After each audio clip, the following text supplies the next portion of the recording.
Hello everyone, welcome করছি recipe by সৃষ্টির আরেকটি নতুন পর্বে। সবাই কেমন আছেন? আশা করছি সবাই অনেক ভালো আছেন, আমিও ভালো আছি।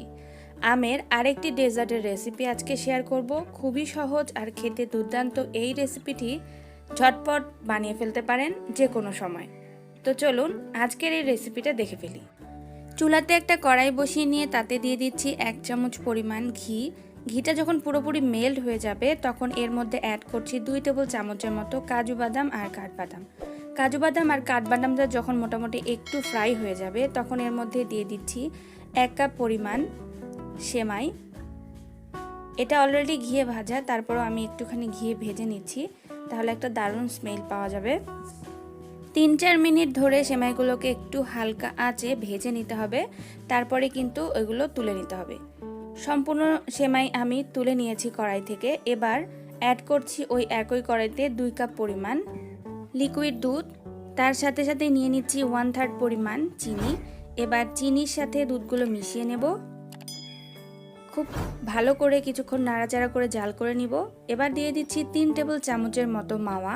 মাওয়াটা যদি অ্যাভেলেবেল থাকে তাহলেই দেবেন, না হলে দেওয়ার কোনো দরকার নেই, পুরো স্কিপ করে যাবেন।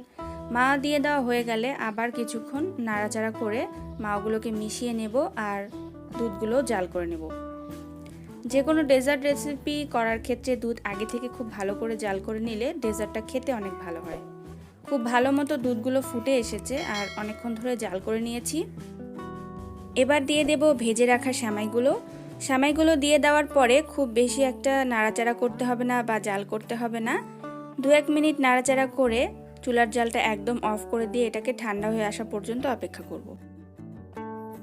এখানে প্রায় 1 কাপ পরিমাণ আমের পিউরি রয়েছে। এবার আমি সেমাইগুলোর মধ্যে আমের পিউরিগুলো সম্পূর্ণ অ্যাড করে দেব। দিয়েই খুব ভালো করে মিশিয়ে নেব। আর দুধগুলো কিন্তু একদম ঠান্ডা করে তারপরে কিন্তু আপনারা আমের পিউরিটা মিশিয়ে নেবেন। আর আমটা যেন মিষ্টি হয় সেদিকে খেয়াল করবেন, না হলে কিন্তু দুধ ফেটে যেতে পারে।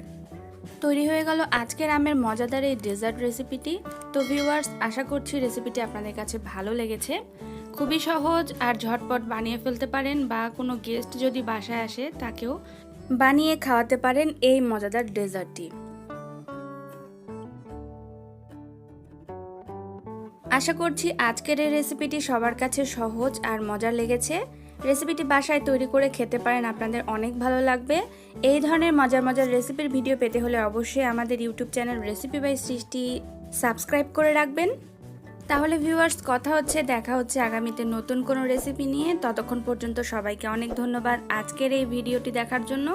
ভিডিওটি দেখা শেষ করে একটি লাইক দিতে আর কমেন্ট করতে কিন্তু একদম ভুলবেন না। সবাই ভালো থাকবেন, সবাইকে অনেক ধন্যবাদ।